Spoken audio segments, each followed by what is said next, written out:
Alright, ladies and gents. So we're going to try to test out the Heliod, the god of the sun, the new commander we've made. Commander deck we've made. In a 1v1 match and see how he does. So we've got a match against Eladamri, a name I tend to mispronounce. He's mulliganing, we're keeping. And I haven't seen this guy played in probably over a year. I played this guy 1v1 a while ago. And what he does is he 2/2 for 2 green. All elf creatures have Forest Walk, other elf creatures, and other elves have Shrouds. So he gives all his... Hey, that's a pretty good draw. Well, he's got no land. It's quite possible that he just passes here. Just fine. Because he mulliganed down to 5, so it's possible he just doesn't play land, because he's not going to discard, and he's going to cast his general, maybe? It was a pretty good draw there, though, but he gives other elves Shroud, other elves have Forest Walk, so he can be pretty powerful if you get him going. And elf decks in general can be pretty powerful because they just swarm you. So we're going to draw up to 9. I don't want to thin my deck out too badly because it's possible he's not going to hit his land drops. So I don't just like dump my hand out of, like, you know, dump my deck out of lands. Should have played the Crossroads. That was pretty bad. And some discard Crossroads. Crossroads is just, I don't even know why it's really in the deck. I kind of like, ooh, white land. Put it in there. So whatever. So we've got Heliod. I like Heliod a lot. So my thoughts on Heliod so far. He's not the best general, period. He's not the most competitive general at all. But he's not the best mono-white general, I would think. The vigilance he gives is pretty nice, but his devotion can be tough to get, and his ability is really expensive. I think his ability should have cost either 3 colorless and a white or 1 and 2 white. I think it's 1 mana too expensive or 1 white too expensive. It should have cost either 3 colorless and a white or 1 colorless and 2 white mana. All right, well. Let's get 2 more land out of our deck. That was a good land to draw. Let's see. We can play the Coalition Relic this turn, which seems pretty good. Opponent isn't doing a ton of things here. It's unfortunate for him. We're going to discard another Plains. It's fine. This land tax has pretty much done its job already. It's drawn us, like, what, 3 cards or something. And thin our deck out of land. Heliod, next turn we're going to have 6 mana. Probably just play Solemn or Card Cartographer, maybe the Spell-Type Enforcer instead to slow him down. He's got a lot of mana. Alright, it's a problem. Alright, well, he's got all the mana he needs. He's still playing land. He's made all his land drops, which is like pretty good for a mulligan to 5, but he was on the draw. Alright, he's got a Melira, which I'm not sure why it's in his deck, unless he's got a combo with it. Unless he's just afraid of an Infect deck. Some people just like to play Grizzly Bears. Excuse me. We'll see. Alright, but Heliod, the nice thing about Heliod, though, is like you're not really super afraid of your opponent like Volition Raining it, because it's very unlikely that they're going to be able to use him, because once they Volition Rain him, he like no longer is a creature. Which is really nice. Alright, let's get 2 land out. Cage Sun. Ooh, we can just play that. Is that greedy? Not really. I don't think it's really that greedy. I mean, if he has a Shatter, it's really greedy, but we don't know that he does, so this will let us go off next turn. We're kind of just setting up and hope we don't die to Overrun, which you can Overrun next turn, but you know what I mean. The next one we'll have 10, 11 mana. We can cast Spell Tithe and like Core Cartographer or Solemn. We'll see what happens. I'm not really sure what he's going to be able to do with his Garrick and all his little elves. Wrath of God would be a nice draw. Yeah, there it is. That's just really crappy. That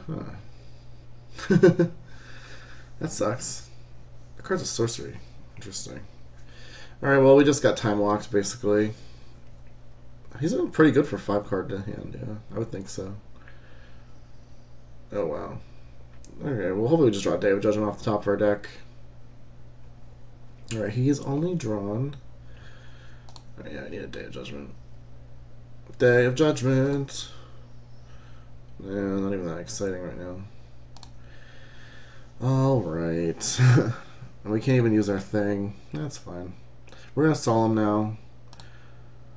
I think we're Solemn here. Or maybe Core Cartographer? No, I'll Solemn. I guess I could cast Gideon and kill his Eladamri. It's not that effective though. Alright, we haven't had a lot going, and we really kind of needed that Cage Sun to stick. Unfortunately, it didn't stick. Cage Sun's pretty nice with Heliod because it makes, you know, his ability a little bit less expensive in thought, you know, because you're only paying 2 land most of the time. So Nykthos. Nykthos has been a card I've been trying to play with. Sometimes it's pretty good. Sometimes you get 3 or 4 plus mana out of it. Early on, I mean, it's fine as a colorless land. It was not as bad as I initially thought it would be. I thought it would have been kind of bad. But the fact that it can just comes into play on tap and tap for a colorless just kind of makes it almost a free roll in monocolor deck. So we're just dead, right? I think we're dead. Yeah, that's kind of unfortunate. We just died. So that's what all decks do. They overrun you. Didn't I say we're going to get overrun? I mean, it's better than overrun, so... Alright, well, I don't think we could have done much except for Gideon that turn. That would have stopped us for dying. Alright, well, we died. But if you guys stick around, I'm going to show you a pretty cool game. It's a replay, but I want to record it, and I'll attach it to this game. So thanks for watching. Let's see what we're drawing. Nothing much. Ooh, new Benelia. Anyways, thanks for watching. Stick around, and I'll see you for the next thing. Alright, so we're back for another game. This time we're against Radha, Heir to the Keld. It's a replay, so if you don't like replays, you don't have to watch. It's a game I thought was pretty interesting, and that's why I'm replaying it. I like to attach it to a game that was live, so at least you guys got to see a live game, because a lot of people prefer those, so here we are. So we're in the draw against the Radha, Heir to the Keld. So Radha, Heir to the Keld I've seen in different, pretty drastically different builds of this deck. I've seen it as mono green, or not mono green. I've seen it as red green, like ramp, like a big, you know, big beast ramp deck or a big creature ramp deck. I've seen it as Voltron, like literally they just want to kill you with Radha because Radha comes down quickly. She adds mana, so you can cast pump spells on her pretty easily when she attacks. And I've seen her as a land destruction deck where they just destroy all your lands. Because they, you know, they have early access to early mana and they can stone rain you to death. Because there's a lot of stone rains in red and green. So anyway, we have this hand. We're on the draw, which is not where you want to be against a red green deck, with mono white. And I looked at this hand, and it's something that you could keep, but I think it's pretty bad against this kind of a deck. I mean, you're just gonna have this card doesn't do anything. The Mind's Eye is gonna be really late. Sun Titan is just a 6-drop that's not really doing a lot. Flicker Wisp, I mean, just not doing anything in this hand, and we just have 2 lands, so it's very possibly missed land drops, or we just have nothing to do. And I feel like this deck can do a lot better, so I ship it. We draw this. Does a Thawing Glaciers, which could be good if I draw a land. So there's an argument to keeping this hand, but on the draw, it's always so sketchy. It's always so sketchy to keep hands like this because you're already at a disadvantage by drawing. Not drawing, but playing last. This one might have been more keepable, but I didn't like just keeping the 1 land hand, just praying, because if you get Wastelanded, you're just dead. And people do play Wasteland, so. And we draw this hand. Yeah, this hand is obviously the worst of the 3. So we go to 4, and I decide to play it out and see what I can do. We do have Soul Ring, which kind of balances it out. He's got a Verdant Catacombs. This deck's probably pretty good because people don't play Verdant Catacombs in, you know, budget decks. So, although he didn't get a red-green land, which is kind of weird. If he had a Verdant Catacombs, but he didn't. So we can play a Flagstones, our Soul Ring, pass turn. So we've got a turn 2 Heliod. Radha's out there. He's got Mary's Guile. So if you haven't seen Mary's Guile, it's like a Sensei's Top that you can only use in your upkeep. It's pretty good if you have a lot of shuffle effects, and a lot of people don't like this card. I think it's bad. It's kind of like a bad Sylvan Library. but it's only 1 mana and it's a second effect. It's not the worst. I think in Commander it's okay because you just want to find answers and it helps you do that. We draw Solemn, which is a pretty nice draw at that point. We get a Plains, pass the turn. Alright, he's going away. He's got 4 mana, he's got Xenagos. So Xenagos is a new Theros commander. +1 adds X mana of any combination of red, green to your mana pool. That's the number of creatures you control. You can put a 2/2 red and green satyr creature token with haste on the battlefield. So it's pretty nice. And then his ultimate. I've never seen his ultimate used. These will top 7 cards of your library, putting a number of creatures or lands among them on the battlefield. So you don't need to be a creature heavy deck to play this card because the 0 ability is just good on its own. It protects himself and puts pressure on your opponent. So he's a pretty good planeswalker to see on your side and not one you want to see on the other side of the battlefield.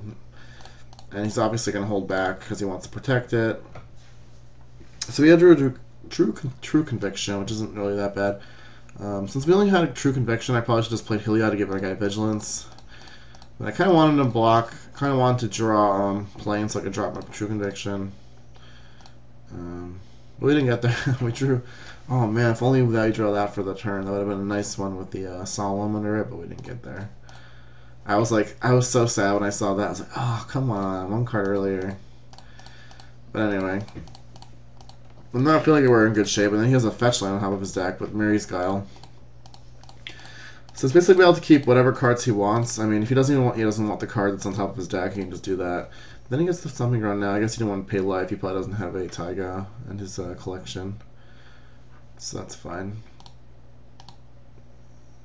So drew Talia, which isn't really that exciting. So here we're kind of hoping on him casting another, big creature. So we can Hallowed Burial it. We can throw in blockers with Heliod, or throw in attackers into his Xenagos. So that's kind of my plan. That's why I didn't play Mimic Bat. That's why I didn't play Thalia. Thalia is really bad because I definitely want to land this True Conviction. And it's going to make it even harder than it already is. I'm already behind on mana. And he seems to be a creature heavy. He's probably going to be a creature heavy deck as a red-green deck. And he just has a lot of his non-creature spells being played. So he plays Gaia's Revenge. I haven't seen him played in a while. I've seen him played in like Mimeoplasm decks, which is a pretty good target for his ability. But he can't be countered. He has haste. And can't be a target of non-green spells or abilities from non-green sources. So you can't equip him with a sword or anything, but he's an 8/5 beater that has haste and you can't counter it, so that's pretty good. Alright, so now he's in attack mode, which is kind of interesting that he doesn't leave one of these 2/2s back. I guess he just wants to kill us. So he plays a land after tapping his Coalition Relics. I don't know if he's holding a Lightning Bolt from my Heliod token. I was kind of thinking he was, so we'll see if he does do that. Or maybe he just wants to shuffle. Like, think about maybe he has cards on top of his deck that he could want. Wait, did he already shuffle for the turn? I can't remember. I can't keep track. But no, he didn't. So he knows what's on top of his deck. So maybe he's thinking that he could use one of those cards on top. So he might not want to shuffle. So now we're going to try to kill his Xenagos. We draw the land. We're going to slam the True Conviction. Kill his Xenagos. I'm waiting for a Lightning Bolt. Which doesn't happen. I was really expecting Lightning Bolt suited if he shuffles. So he shuffles anyway, so I guess he doesn't need whatever's on top. Alright, so he's had a lot of shuffle. He's had 3 so far. So I'm not feeling great since he's basically had a lot of card choice. Brutalizer Exarch. Alright, it's killing my True Conviction, which sucks. Non-creature permanent, so he can't kill Heliod even though he's an enchantment. I was like, please attack. Didn't. Alright, so now we're going to chump block because we're going to Hallowed Burial. We got another creature, not a creature that we wanted to get because it's a come into play ability, but that's fine. We can take what we can get. We drew Nick though, which is pretty good. Hallowed Burial, kill his things, drop Thalia, get there. So Thalia's not looking too great. I don't know if Thalia's really that good in this deck. I've played Thalia on turn 2, and like against like a blue heavy deck where they have lots of counters, like Thalia just hoses them because they can't hold up like 2 or 3 mana. They have to hold up 3, 4, or 5 mana to play their counter spells, which is really bad for them. So I like her, and I don't like her as a commander as much, but as a random creature, she's good early, but she's kind of bad late, as you can see. So he plays Sheevan Worm, so it's part of that, like, what is it? Planar Chaos. No, Plane Shift? I don't know. It's this, what is it? Plane Shift, that's it, Plane Shift. Creatures that are really good for their cost, and they make you return a creature of that color to the battlefield, to your hand, from the battlefield to your hand. So he's going to return his Draga Tree Speaker. So he's got a 7/7 big creature. Which is interesting. I guess he can rebuy like his... Ooh, it would have been bad with Brutalizer Exarch. It would have been brutal, to say the least. So I drew Path. I make a mistake here.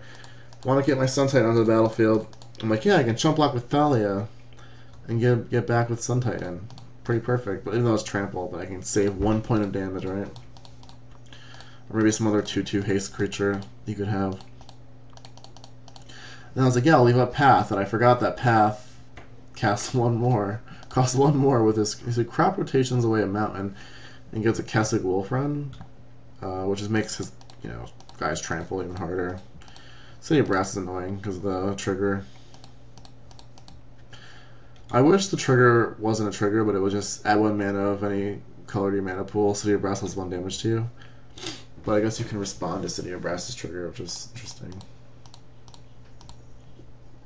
So I'm not going to trade both of these for his worm, because I have a way to remove it. So he tramples, I tap my mana, I fail. I realize that what I've done. What I've done. So Conda's Banner. I haven't played this card in a while. So it can only be attached to a legendary creature. Creatures that color get +1/+1, and creatures that share a creature type with a equipped creature get +1/+1. So you can basically give your team +2/+2 if you build your deck properly. It's decent with Heliod because you basically give yourself 4/3 tokens if he's equipped, and he's obviously has to be a creature to be equipped. And I don't know if that's the best card, but I thought it was probably kind of fun, so I put it in the deck. Got Thalia back. She's back from the grave. There she is. So I'm figuring out what's the best way to use Nykthos at this point, and I'm not really familiar with playing the cards, so I'm kind of thinking and failing.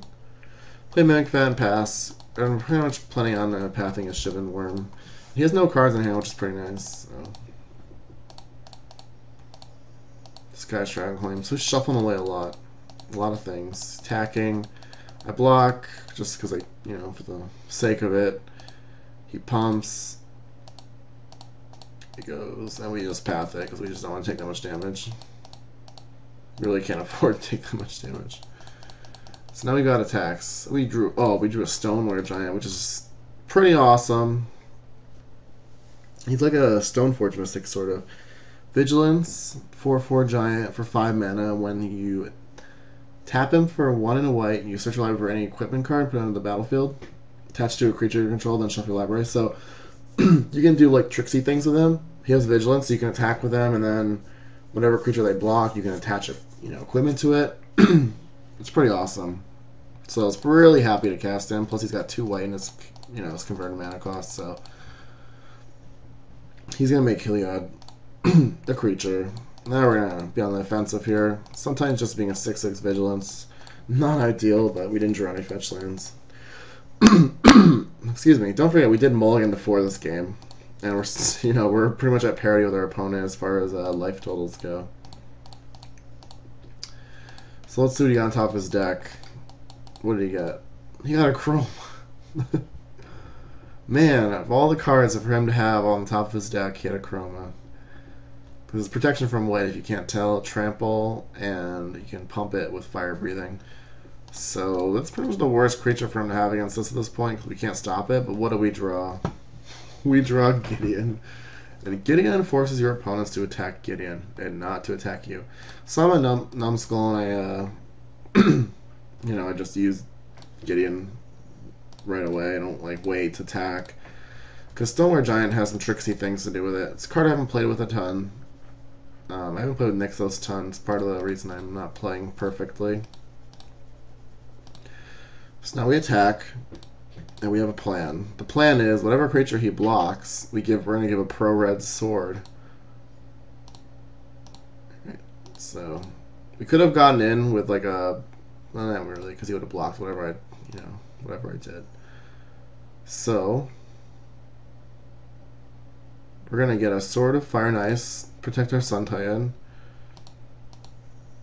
So his Chroma doesn't die because it still has Pro White, but our Sun Titan doesn't die. So now he's at 7 life. There was no way to kill him that turn with the equipment I had in my deck. I tried, I thought about it. I don't think there was. I could have tapped, give Gideon haste. It wouldn't really do anything. Yeah, I don't think they would. I don't think there was a way that I saw it. Even thought about Batter Skull, they wouldn't do it. So here he goes, legal attack, legal attack, legal attack. He's actually really low on time, which is kind of funny. Maybe all the Mary's Guiling got him, but yeah, it was a mulligan to 4, and he's dead. He can't win now. I mean, yeah, there's nothing he can do to stop us. He has to attack Gideon. Can't even sit back and block.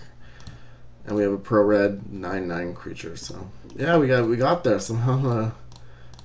I was waiting to see if he was just doing that, if he didn't realize it, or if he was doing it out of frustration. But I was going to text him, or not text him, but type in the chat that he has to attack Gideon still. But yeah, that was a mulligan 4, and I thought it was a good game to highlight some of the things that Heliod can do. Just comes out of nowhere and bashes your opponent. We didn't make any tokens yet, but fortunately we didn't. So thanks for watching, and I'll see you for the next time.